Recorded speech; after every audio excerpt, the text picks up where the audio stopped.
Sunday. Valentine's Day. How's everybody today? So, this was a gift that was given to me, and I figured.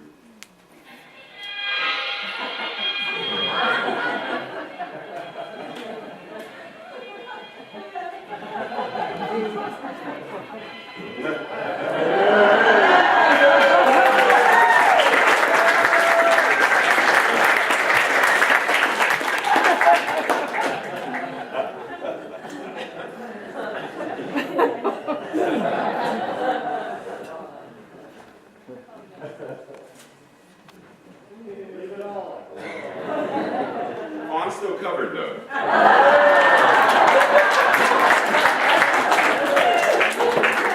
Yeah, it's an always kind of thing, so we're good. So, down to business. Are you ready? Yeah. So when last we met, we were talking about a snow day. And for those of you who were not able to be on that conference call, my sister did record it from home, so we will make sure that Tia gets it. It's already available in the bookstore. That's what I'm talking about, Carol. It's already available in the bookstore, so you can already get it, yes. So when last I was here, live and in person, we were talking about... When last I was here. Remember? The reluctant Messiah. And we didn't get through all 7. So, number 6. I'm going to finish it off because a couple people sent me messages on Facebook like, so here, number 6. To bring anything into your life, imagine that it's already there. What? To bring anything into your life, start with imagining that it's already there. Why would Charles Fillmore say that one of the 12 powers is imagination? Especially for us, grown folks who so don't want to delve into that place called the make-believe or imagination. But we already know that things are created twice. First in mind, then in this three-dimensional thing we call reality. But what's created in consciousness is no less real than the stuff we can touch, move, or clothe ourselves with. Because if it's not created in consciousness first, then it cannot show up in this three-dimensional world. Number 7. If you will practice being, you'll love this one because this one ties in. If you will practice being fictional for a while, you will understand that fictional characters are sometimes more real than people with bodies and heartbeats. What does it mean to practice being fictional? How many times have we heard people say things like, fake it until you make it? Or some New Thought folks or metaphysicians or public speakers have changed that and said, faith it until you make it. Because they said faith, it's lower energy and don't fake it. So faith it, trust it until you make it. But in order to do that, you still have to believe. You still have to have this vision that says, if I want to be an author, I want to be a singer, I want to be whatever it is I want to be, I have to, in some realm, feel that I'm already it. Otherwise, I'm always chasing my tail, talking about, I want to be an author, I want to be an author, I want to be an author, I want to be an... And I'm never going to get it. So on some level, I have to simply stop and say, I have no book, but I am an author. I've never spoken in front of an audience, but I am a motivational speaker. I've never touched a keyboard before, but I am a musician. We have to get to the point where we say, I am, even though there may be no evidence of it. None, other than the fact that we hold the vision in our mind that says, I don't care what you say. I don't care that you don't see it. I know it. How else can someone like, and I've mentioned her before, how can someone like J.K. Rowling or Robin Williams get turned down time and time and no, we're not publishing your book. No. And she carries it on. And someone says to Robin Williams, what? No, you're not funny. What? And they go, because They so believe in themselves that they know that nothing will deter them. Good? So that's 6 and 7. And that ties right into where we're going. So, the Tao of You, right? Now, when we hear of the Tao, we think of Buddhism or Taoism. We think of Lao Tzu and stuff, and some people may think of Tai Chi. I mean, there's all kinds of things that may come to mind. But the Tao simply means the way of, or the way. So, the way of you. What does that mean? It means, think about, no matter what is written in a book, no matter what is spoken from a pulpit, no matter what someone tells you, you are the one ultimately determining how your life unfolds. You are the author of the screenplay. You are the director of the film. You are the actor and the extras, the casting agent and the soundtrack creator. You are the one who determines, my life shall be a romantic comedy. For some of us, it's a horror story. But see, the great thing is that the moment we say, yeah, I'm tired of that book. I didn't like the remake of the film, so stop and pause and say, what in my life works? What works, but what doesn't? And start getting to the point where we can shed whatever no longer serves us. There are certain things within our life experience that just, we tolerate it. And that whole concept of being tolerated, it does something to me. I don't like being tolerated. You know, I hear it referenced to the LGBTQ community, to people of color, and the deaf community, and all. Tolerate. Don't tolerate. Either accept or don't. Don't tolerate. Because it means I'm putting up, I'd rather not, but I will put up with. There are things in our lives that we tolerate. We allow people in our lives, family members and friends, to say things to us that we know are not in our best and highest good. But, you know, my mom said it, so what am I supposed to do? Stand up for yourself. Now, I'm not saying be disrespectful, and I'm not saying, but on some level, it comes. We don't have to accept it just because it's said. Did I give you the analogy of the gift box? Did I ever tell you the clear gift box with the beautiful bow on it? Did I ever tell you the story? Okay, so I'm going to do it now. So here's a beautiful gift box. Use your imagination. It's a clear glass, beautiful gift box with a beautiful, elaborate bow on it. And you can see inside of it, and you see a bracelet with diamonds and rubies and emeralds and gold and stuff. And I want to offer it as a gift. Or for a guy, it may be tickets to the Super Bowl. I don't know. But I want to offer it as a gift. And I offer it to you. What do? Do you take it? Yep, thank you very much. And you receive it. Now, same box, same bow, but I'm taking that out, and I'm putting a little bit of cat food. It's cat food. Right? And I offer it. Thank you.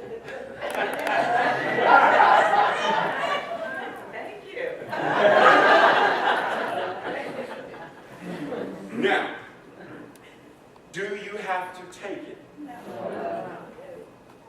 Just because it comes to you in the box that says, I'm your parent and I love you. I'm your brother and I love you. I'm your sister and I love you. I'm your whoever and I love you, enough to dump on you, doesn't mean we have to take the box. We can politely decline. They're going to say what they're going to say, but I don't have to receive it and let it sow seeds in the garden of my life. I get to determine, you get to determine the quality of your own life. If you are brave enough and dare enough to do it, to do what is necessary, to boldly go where you may not have gone before, to expand your consciousness to say, I really don't know what real love feels like. Agape love, I don't know. I've never had that. I grew up in a household where I was abused. Everybody drank and did drugs, and I just, so first relationship, yeah, of course, it's going to be abusive. Years later, it turns into, I'm in therapy, and I'm told by a therapist, I've never been in the military, but I'm told by a therapist that I have post-traumatic stress disorder because of the degree of abuse that I suffered as a child and as an adolescent, and then later as an adult, oftentimes abusing myself. To the degree that I had suicidal ideations, and I never took pills and, gun or anything, but yes, I would get on my bike and get to the top of a hill in Pittsburgh, and I would ride down that hill, and I'd close my eyes as soon as I hit that intersection, hoping for a truck. True story. But at some point, something in my life clicked, and I said, but I want to know what it feels like. I want to know what real love is. And in the moment that I said, I'm willing to find it. Just because I've never seen it before doesn't mean it doesn't exist. I've never seen a unicorn, but darn it, I ain't gonna say they don't exist just because I ain't never seen it. I'm just saying. I don't know. I digress. Just because I've never felt it, never had it, doesn't mean I can't find it. And if I can't find it, then I'm going to create it. Then I'm going to say, this is what I think love is. Love is me saying, without fear, I love you. Love is me saying, without fear, that I can give a hug, or receive a compliment, and give a compliment, without feeling like I'm going to be rejected. That's as close as I can get right now. So that's what I'm going to, and I start to move in that direction based on that. Because I'm the one that determines this. Just because I haven't had it. My way, the Tao of my life, is what I create. The Tao of your life is what you create. However, we have to enlarge the vision of it. Now, so we know today is the first Sunday in Lent, correct? So in Keep a True Lent, Charles says, Jesus taught that the world belongs to man, and I don't want to go there yet. Talk amongst yourselves for a second. Okay, this is where I'm going to start. Okay, silence. Silence.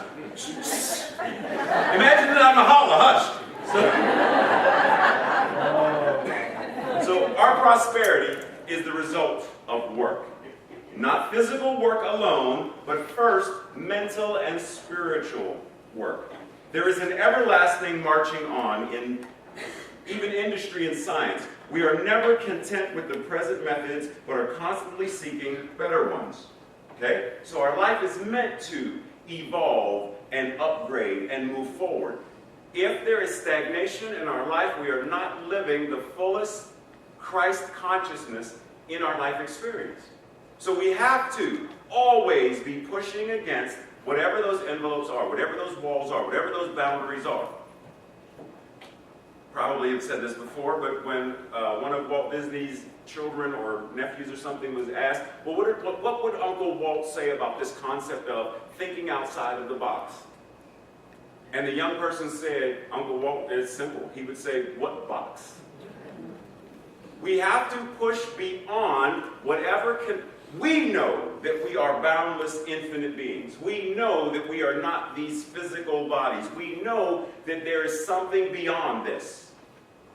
But the moment we let the people, the things, the news, the politicians, the campaigning, and all of this stuff push us into this box of, but it's supposed to be. Stop thinking this airy-fairy, metaphysical, nonsensical stuff and start being more down to earth and real. No, I'm going to practice being fictional for a while. Because I know that in that place of imagination, I can be the source of peace on earth. Just because there is a war weighed up doesn't mean that my consciousness can't be the tipping point of it. But if I buy into it, then it can't. If I buy into this thing called war, then I'm helping further it. So I have to say, yes, there are people who are not being fed. But I don't buy into the consciousness of homelessness or hunger. Because if I buy into the consciousness of it as if it's a real thing, then I have to fight it. The war on drugs. There is no war on drugs. Because if there's a war on drugs, then you have to fight. Why should there be a war on drugs? It's a move in consciousness to heal people, not to fight the drugs. Because oftentimes what we do in fighting the drugs are fighting the people who are using the drugs. So it's not that. It's not a war against homelessness or a war against I'm going to expand my consciousness because I know what did Yeshua, what did Jesus do when confronted with blindness, deafness, leprosy, etc. So check this out. I don't want me to heal on the Sabbath. Okay, I got a question for you. What's easier for me to or you to put your palate down, get up and do a jig? Go do a jig. Here, you can see. There was never a moment of, well, you know, it's Friday and healing people on Friday is really difficult and I haven't had my coffee yet. And there was never a moment where it was a challenge for him. Because in consciousness, that problem was not a thing. You understand what I'm saying? If we face it and address it in consciousness, then our external experience of it shifts and changes. So, our most important study is our own mind. This is still from Keep a True Lent. Not only the intellectual mind, but the spiritual mind. Know thyself was the inscription on the temple of Apollo at Delphi. And it must be inscribed on our own temple, over the door of our own mind. Know thyself. We must become acquainted with our own mind. We must become acquainted with our own mind. We must know ourselves.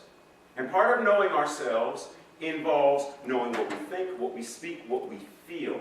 And as people in this 2016 thing, we want to shy away from certain feelings. There are certain things we don't want to talk about, we don't want to address. Certain issues we don't want to address. But in order to change and transform them, in order to truly be agents of change, embodying Christ's consciousness, sometimes we have to have those difficult conversations with ourselves. Facing the demons and the shadows within, because we all have them, facing them and saying, I love myself enough to face it. Me, several years ago, almost 300 pounds, this thing called scale was a bitter enemy. I hated it. I wasn't Catholic, but I wanted to call a Catholic priest to do an exorcism and get it out of my house. I hated it. Because I would step on it, and the number that it would tell me made me feel a certain way. And because of how I felt, and then I'd go eat a box of cookies.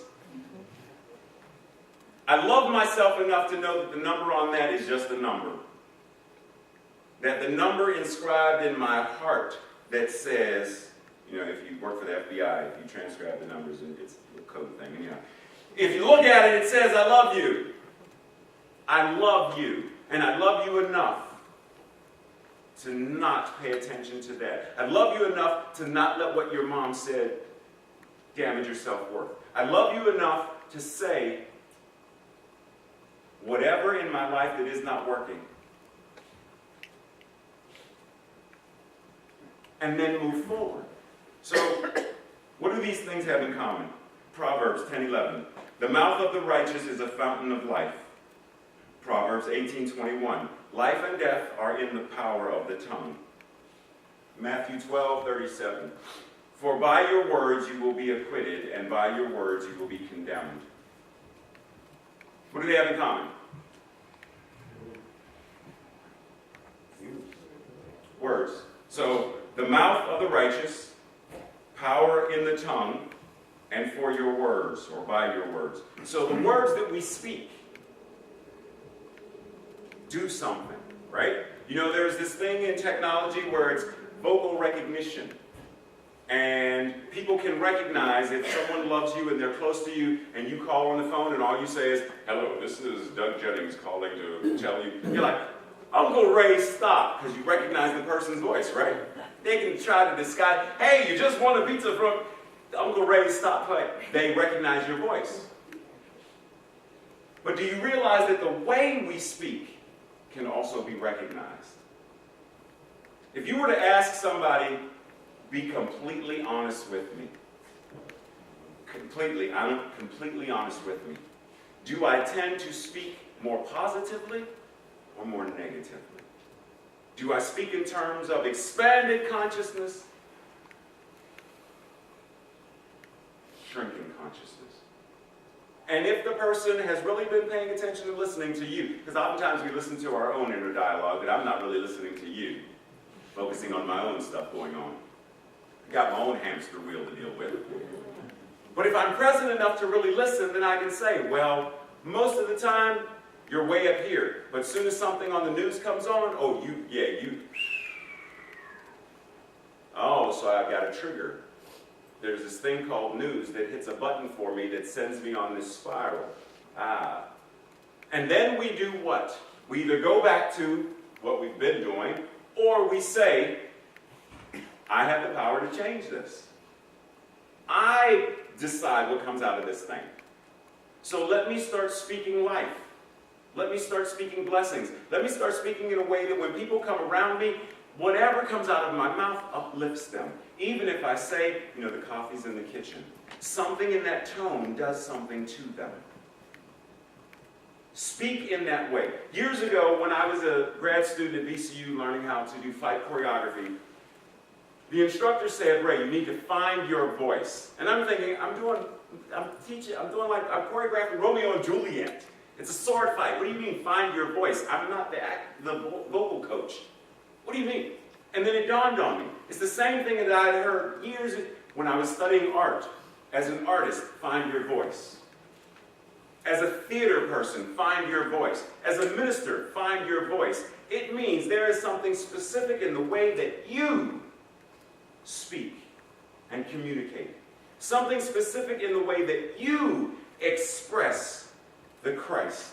Something specific in the way that you express love. In the words that you speak. Because if you're saying hello, are you saying hello from a place of, I know who and what I am. I have worth and value, not because of anything other than the fact that I am sacred and divine, period. So my hello is coming from there. Not my hello is coming from a place of, yes, I'm Raymont Anderson, abused child, post-traumatic stress disorder, blah, blah, blah, blah, blah, blah, blah, blah, blah. Because then my hello may be genuine, but my hello has some issues. Right? Because it has some conditions. So if I give you a hello from that place of conditions, and you don't return my hello in a way that I feel my hello should come back to me, I'm insulted now. And then the immediate place from, once I'm insulted, now my feelings are hurt. And then who knows where my feelings are going to go. Well, I'm hurt now. So I'm back to that box of donuts again because you hurt my feelings. So where is that hello coming from? Where is the hug coming from? Have you ever hugged somebody that you know really didn't want to give you a hug? Yes. And it was for whatever reason. And I'm not saying that some people just aren't, I'm not touchy-feely. I don't do hug trees and I'm not that, that's not me. And that's fine. But if you stand in your truth and you know, why don't I like giving hugs?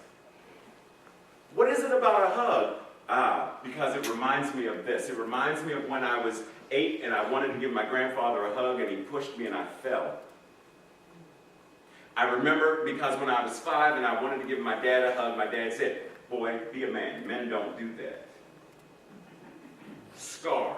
And I carried that until I'm now almost 50. And now in my mind, that wound itself is still carrying the, I don't do hugs. And I'm trying to do it all, I don't do hugs. But it's because somewhere in me there's the little boy who says, "Hug me, please. I just want somebody to hug me. I want somebody to love me."